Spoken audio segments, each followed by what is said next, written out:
Hello my dear viewers, NEET physics 34 year series का यह video 11th section के kinetic theory of gases पे पहला क्वेश्चन आपके सामने जो कि नीट 2021 में पूछा गया था। सिंपल सा क्वेश्चन। यहाँ चार फॉर्मूले हैं जिनको आपको मैच करना है। पहला है root mean square speed of a gas molecule. आप जानते हैं root mean square speed under root 3 RT upon capital M होता है। यहाँ कैपिटल एम मोलर मास होता है। अगर मास ऑफ वन मोलेक्यूल के टर्म में हो तो वही 3 kVt अपॉन स्मॉल एम हो जाता है। Pressure exerted by gas molecules 1/3 Nm VRMS square. Average kinetic energy of A molecule 3/2 kVt और total internal energy of 1 mole of diatomic gas 5/2 RT। Monoatomic के लिए 3/2 RT, डाइएटॉमिक के लिए 5/2 RT। Question number 2 NEET 2020 का question. यह भी simple formula आपसे पूछा जा रहा है मीन फ्री पाथ का, और सिंपल सा फॉर्मूला जो आपको याद भी होगा, it's 1/√2 n pi d square. n दे भी रखा है, नंबर डेंसिटी होता है। क्वेश्चन नंबर 3 नीट 2020 का, और फिर से वही simple formula average thermal energy of A monoatomic gas, और वह होता है अभी अभी आपने देखा भी है 3/2 kVt। क्वेश्चन नंबर 4 यह भी आपको नीट 2020 का ही क्वेश्चन है। टेम्परेचर 27 डिग्री सेल्सियस दे रखा है, जिसे आप केल्विन में कन्वर्ट करेंगे, this will become 300 kelvin. Density find करना है और इनमें इन डाटा का यूज करके तब फाइंड करना है। आप जानते हैं PV = nRT होता है, n is the number of moles, और यही नंबर ऑफ मोल्स होता है given mass upon molar mass. और इस तरह से आप इसको लिख सकते हैं, v को अगर अपॉन में लाते हैं तो m/v RT/m0, और यही m/v तो डेंसिटी होता है। मींस की डेंसिटी आपको चाहिए तो m0 को ले जाएंगे, P m0/RT हो जाएगा। डेंसिटी का वैल्यू आ गया आपका। ये सारे वैल्यूज या तो आपको मालूम है या दे रखे हैं। प्रेशर आपका दे रखा है। मोलर मास हाइड्रोजन का आप जानते हैं 2 ग्राम होता है, जिसे केजी में कन्वर्ट करेंगे तो 2 × 10⁻³ kg होगा, क्योंकि सबको हमें कन्वर्ट करना है SI यूनिट में। R का वैल्यू SI यूनिट में 8.3 और टेम्परेचर 300 केल्विन। सॉल्व करके 0.2 kg/m³। क्वेश्चन नंबर 5 फिर से क्वेश्चन नंबर 4 जैसा ही, यहां पर भी डेंसिटी ही निकालने के लिए कहा गया है। जरा सा चेंजेस हैं। वही डेंसिटी निकालने के लिए सबसे पहले हमने n का वैल्यू निकाला, यह आया PV/RT, और यही n m/m0 के बराबर भी होता है। हमने m का वैल्यू फाइंड कर लिया, this is our m0 PV/RT। और हमें तो चाहिए डेंसिटी जो कि मास अपॉन वॉल्यूम होता है। मास की जगह हमने ये वैल्यू रख दिया, और वॉल्यूम से डिवाइड करेंगे, वॉल्यूम कैंसिल। यहां हमारा m0 जो है मास, मोलर मास है, जिसे हम लिख सकते हैं मास of one molecule multiplied by Avogadro's number. और यहाँ Na/R को हम एक्चुअली हमें kV के टर्म में निकालना है, K के टर्म में निकालना है, बोल्ट्जमान कांस्टेंट के टर्म में। और आप जानते हैं कि kV = होता है R/Na। यहाँ Na/R है तो 1/K हो जाएगा, और यही आपका आंसर होगा डेंसिटी का। Very simple conceptual question. Question number 6 कह रहा है कि increase in temperature of a gas, क्या हो जाएगा टेम्परेचर के इंक्रीज होने से। आप जानते हैं टेम्परेचर इंक्रीज होगा, काइनेटिक एनर्जी इंक्रीज होगी, और यही तो सिंपल सा कॉन्सेप्ट है यहाँ। क्वेश्चन नंबर 7 CP/CV का रेशियो मींस की गामा के बारे में पूछा गया है, हाइड्रोजन का, हीलियम का, और एक दूसरा आइडियल डाइएटॉमिक गैस है जो कि रिजिड नहीं है, उसमें एक एडिशनल वाइब्रेशनल मोड भी है। और यहाँ पर या तो आप जानते भी होंगे हाइड्रोजन का गामा का वैल्यू 7/5, क्योंकि डाइएटॉमिक होता है। हीलियम मोनोएटॉमिक है, उसका 5/3। और अगर एक एडिशनल वाइब्रेशनल मोड हो जाएगा तो उस कंडीशन में 7/5 नहीं, 9/7। और अदरवाइज भी आप चाहें तो इस फॉर्मूले को याद रख करके इसे फाइंड कर सकते हैं, जहां n होता है degree of freedom. Question number 8 इसमें आपसे पूछा जा रहा है कि ऑक्सीजन मोलेकुल के RMS स्पीड के बारे में कि किस टेम्परेचर पर उसका आरएमएस स्पीड इतना हो जाए कि वह अर्थ के एटमॉस्फेयर से बाहर चला जाए। मींस कि जिस वक्त उसका आरएमएस स्पीड एस्केप स्पीड के बराबर हो जाएगा, उस समय वह एटमॉस्फेयर से, अर्थ के एटमॉस्फेयर से बाहर चला जाएगा। एस्केप स्पीड आप जानते हैं 11,200 मीटर पर सेकेंड होता है, मींस कि 11.2 किलोमीटर पर सेकेंड होता है। सपोज कर ले कि टी टेम्परेचर पर उसकी वेलोसिटी वीआरएमएस जो है वो 11,200 मीटर पर सेकेंड हो जाता है। तो वह velocity VRMS √3 KVT upon mass of 1 molecule of oxygen, और यही वैल्यूज हमने पुट कर दिए। यहां पर केवी का वैल्यू दिया हुआ भी है आपका, वैसे आप याद भी रख सकते हैं इसे 1.38 × 10⁻³ टी तो हमें निकालना ही है, और साथ साथ मास ऑफ 1 मोलेकुल ऑफ ऑक्सीजन आपको यहाँ दे रखा है क्वेश्चन में ही, बस इनके वैल्यूज को पुट करेंगे। आसान सा है, यहाँ दिख रहा है 1.38 2.76 को कट करेगा, ये हो जाएगा 2, मींस की 3/2 × 10⁻³ बचेगा। हमें तो टी चाहिए तो स्क्वायर करेंगे और यह वैल्यू इतना आएगा, और जब आप इसे सॉल्व करेंगे तो आपके आंसर आ जाएंगे जो रिक्वायर्ड आंसर है। आपसे टोटल इंटरनल एनर्जी पूछा गया है क्वेश्चन में 2 मोल ऑफ ऑक्सीजन का, 4 मोल ऑफ आर्गन का। आप जानते हैं ऑक्सीजन एक डाई एटॉमिक गैस है, और डाई एटॉमिक के केस में जो एनर्जी होता है वह होता है 5/2 RT, और आर्गन आपका मोनो एटॉमिक गैस है, उसकी एनर्जी होता है 3/2 RT 1 मोल का। यहां आप चाहे तो इस फॉर्मूले को भी यूज कर सकते हैं NF/2 × RT, अदरवाइज भी आपको याद भी रहेगा, याद भी होगा, और इस तरह से दोनों के आगे 5 RT और 6 RT दोनों को ऐड करेंगे, answer will be 11 RT। Question number 10, किसी गैस के मोलेकुल की आरएमएस वेलोसिटी दे रखी है 200 मीटर पर second at 27 degree Celsius and 1 × 10⁵ Newton पर मीटर स्क्वायर प्रेशर, और आपसे कह रहा है कि टेम्परेचर और प्रेशर को चेंज कर दें 127 डिग्री सेल्सियस और प्रेशर को 0.05 × 10⁵ न्यूटन पर मीटर स्क्वायर। तो अब आरएमएस वेलोसिटी क्या होगा? देखें, आरएमएस वेलोसिटी सिर्फ टेम्परेचर पर डिपेंड करता है, एब्सोल्यूट टेम्परेचर पे, और यहाँ प्रेशर का तो कोई रोल है ही नहीं। सिंपली आपको इस टेम्परेचर को 27 डिग्री सेल्सियस मींस की 300 केल्विन, 127 डिग्री सेल्सियस मींस की 400 केल्विन, और वीआरएमएस का फॉर्मूला तो अभी अभी आपने देखा है 3 kVT/m, मींस की √T के डायरेक्टली प्रोपोर्शनल होता है वीआरएमएस। आपको दोनों कंडीशन को कंपेयर करना है, सेकंड केस में फाइंड करना है, जिसको फाइंड करना है उसको न्यूमरेटर में रख ले, दूसरे को डिनोमिनेटर में, और यहाँ सिर्फ टेम्परेचर पे डिपेंड कर रहा है, मींस की this will become your 400 and this is your 300, निकल करके आएगा 2/√3। आपको चाहिए V at 127 डिग्री सेल्सियस, और इसके लिए 27 वाले से मल्टीप्लाई करेंगे, द आंसर इज 400/√3 मीटर पर सेकेंड। दो गैसेस हैं क्वेश्चन नंबर 11 में, दो आइडियल गैसेस हैं A और B, और दोनों सेपरेट वेसल्स में रखे गए हैं। टेम्परेचर उनका सेम है, और प्रेशर का रिलेशन दे रखा है कि pressure of A is twice that of B। साथ साथ आपको डेंसिटी का रिलेशन दे रखा है कि डेंसिटी ऑफ A 1.5 टाइम्स है density of B।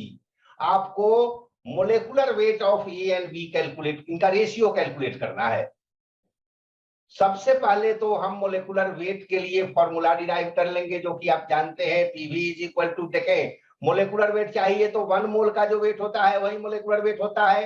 PV = nRT में जब हम n को 1 ले लेंगे तो यहाँ जो मास होगा वह 1 मोल का मास होगा, जिसे मोलर मास कहेंगे। और इससे आप देख रहे हैं कि PV = RT के बदले हम लिख सकते हैं, V को हम लिख सकते हैं मास अपॉन डेंसिटी, जो कि m है आपका। क्योंकि वॉल्यूम हमने 1 मोल का लिया है, इसलिए मास भी 1 मोल का मींस की मोलर मास ही निकलेगा। और इस तरह से मोलर मास का फॉर्मूला हमारा आ गया ρRT/P। अब हमें A और B के मासेस को कंपेयर करने हैं, तो MA/MB कर देंगे। यहाँ रो किसका, A का अपॉन में B का, R तो कांस्टेंट ही है, temperature of A upon temperature of B, और P के साथ तो M का इनवर्स रिलेशन है, मींस की pressure of B upon pressure of A करेंगे। रो A और रो B का रिलेशन दे रखा है 1.5 टाइम्स है, मींस की 3/2 टाइम्स है, तो पी और रो ए और रो बी का रेशियो जो है 3/2 होगा। टेम्परेचर आपका सेम दे रखा है, तो टी अपॉन टीवी 1 होगा, और पीबी और पीए का रेशियो नहीं, पीए और पीबी का रेशियो दे रखा था हमें कि ए का ट्वाइस है तो बी का हाफ होगा, मींस की पीबी 1 होगा तो पीए 2 होगा, और इस तरह से हमें एम ए और एम बी का रेशियो निकल करके आ गया 3/4। Question 12 very simple. अभी अभी हमने फॉर्मूला देखे हैं मीन फ्री पाथ के, और वह होता है 1/√2 n पाई डी स्क्वायर। यहाँ आर के टर्म में है तो डी इज 2r, स्क्वायर करेंगे 4r स्क्वायर, तो बाकी तो सारे कांस्टेंट ही हैं, 1/r स्क्वायर पर डिपेंडेंट है। ध्यान रहे यहाँ कहीं भी 1/r स्क्वायर नहीं है, बट यह भी देखें यहाँ पर इनवर्सली प्रोपोर्शनल पूछ रहा है, तो आर स्क्वायर कहीं तो इनवर्सली प्रोपोर्शनल हुआ। किसी वेसल में गैस का प्रेशर पी दे रखा है, और अब कह रहा है कि सिचुएशन चेंज कर दे रहे हैं, मास ऑफ द मोलेकुल्स हाफ कर देते हैं और स्पीड उनका डबल कर देते हैं, तो अब रिजल्टेंट प्रेशर क्या होगा? पी का फॉर्मूला भी अभी अभी हमने देखा है, 1/3 ml VRMS का स्क्वायर। यहाँ m जो है mass of one molecule and n is number density, means की number of molecules per unit volume. और इनमें n में तो कोई चेंजेस हुआ नहीं है, m हो गया m/2 और VRMS हो गया है 2 VRMS। और जब इसे सॉल्व करेंगे आप तो आपको आ जाएगा इनिशियल का ट्वाइस, मींस की 2p। क्वेश्चन 14 अच्छा क्वेश्चन, इंटेलिजेंट क्वेश्चन है, सिंपल है।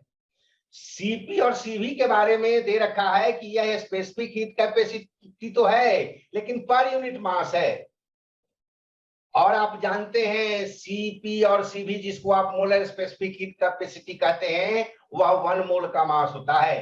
तो अगर आप मोलर मास को, मोलर वेट को कैपिटल एम कह लें, तो जो सीपी है मोलर स्पेसिफिक हीट कैपेसिटी, वह मोलर मास और यूनिट मास के स्पेसिफिक हीट कैपेसिटी को मल्टीप्लाई कर देंगे तो मिल जाएगा। वैसे ही CV is equal to capital M small CV, और यह सीपी माइन यह सीपी हो गया, यह सीवी हो गया, और दोनों का इक्वल टू होता है आर के बराबर यूनिवर्सल गैस कांस्टेंट। एम को कॉमन ले लेंगे तो जो गिवन सीपी और सीवी है स्मॉल वाला, इसका वैल्यू हो जाएगा R/m, और यही आपका ऑप्शन है, option C. Question number 15, 10 degree Celsius पर डेंसिटी और प्रेशर का रेशियो दे रखा है x, और यही रेशियो आपसे हमने 10 डिग्री सेल्सियस पर फाइंड करने के लिए कहा है।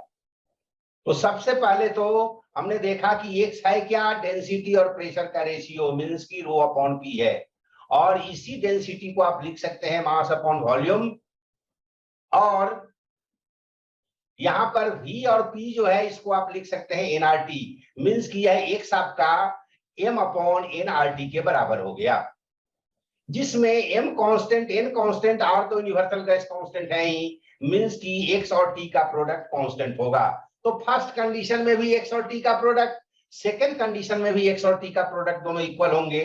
सेकंड कंडीशन में मींस की 110 डिग्री सेल्सियस पर सपोज कर ले x को हमने x डैश ले लिया, और 110 डिग्री सेल्सियस को तो हमें बदलना पड़ेगा केल्विन में, मींस की वह हो जाएगा 383। फर्स्ट कंडीशन में वह 10 डिग्री सेल्सियस है, मींस की 283, और फर्स्ट कंडीशन का x तो x दिया ही हुआ है, और इस तरह से x डैश का वैल्यू जब आप फाइंड करेंगे it will come out to be 283/383 into x, और यही है आपका option B. Question 16 very simple, molar specific heat capacity at constant pressure, means की सीवी का वैल्यू दे रखा है आपको 7/2r, और आपसे पूछ रहा है ratio specific heat at constant pressure to that at constant volume, means की गामा निकालने के लिए कह रहा है, और गामा होता है आपका CP/CV। CP अगर है 7/2r तो CP होगा उससे एक कम, मींस की 5/2r, और इसी का रेशियो निकालेंगे 7/5 आएगा, option B. Question number 17 very simple very tricky, equation of state पूछ रहा है 5 ग्राम ऑफ ऑक्सीजन का, प्रेशर है P, टेम्परेचर है T, वॉल्यूम है V। आप जानते हैं इक्वेशन ऑफ स्टेट होता है PV = nRT। n का वैल्यू आपको 5 ग्राम को n में कन्वर्ट करना है, मींस की नंबर ऑफ मोल्स में कन्वर्ट करना है, given mass upon molar mass, means की 5/32, और बस आपका इक्वेशन तैयार। आपसे पूछ रहा है कि डिग्री ऑफ फ्रीडम फाइंड करने के लिए कौन सा फॉर्मूला यूज करेंगे। हमने पीछे क्वेश्चन में देखे थे गामा इज इक्वल टू होता है 1 + 2 upon F, where F is the degree of freedom, और इसी फॉर्मूले से हम एफ का वैल्यू फाइंड करेंगे जो कि होगा 2 upon gamma -1।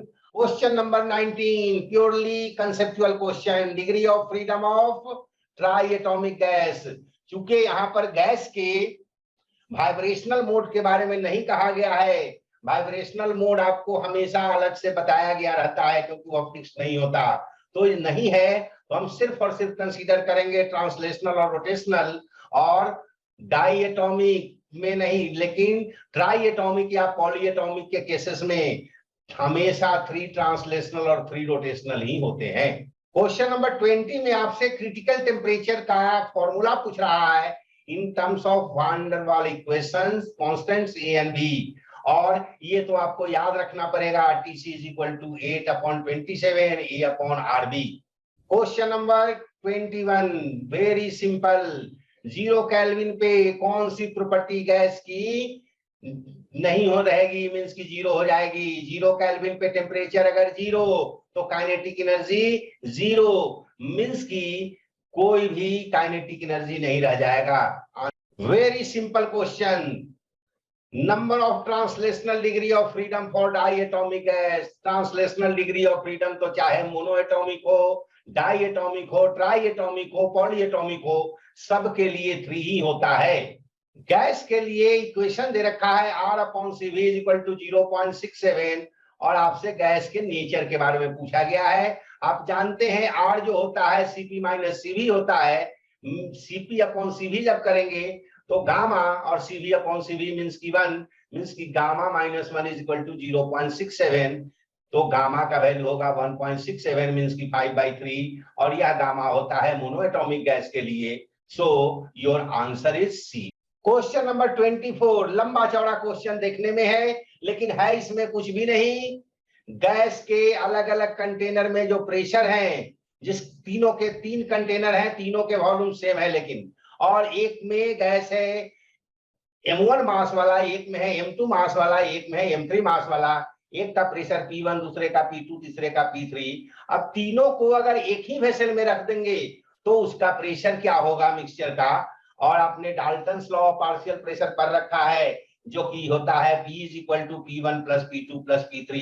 P1, P2 and P3 are the partial pressure and P is the total pressure of the mixture। Question number 25 फिर से वही सिंपल क्वेश्चन, एब्सोल्यूट 0 पर molecular motion stops, kinetic energy 0। Question number 26 gamma का value gas के लिए दे रखा है 1.5, और आपसे पूछा जा रहा है कि कौन सा रिलेशन उसको फॉलो करेगा। यहाँ बड़ा ही सिंपल सा, गामा Cp/Cv जो कि 3/2 है, तो Cv का वैल्यू आ गया आपका 2/3 Cp, और आप जानते हैं Cp - Cv = R होता है।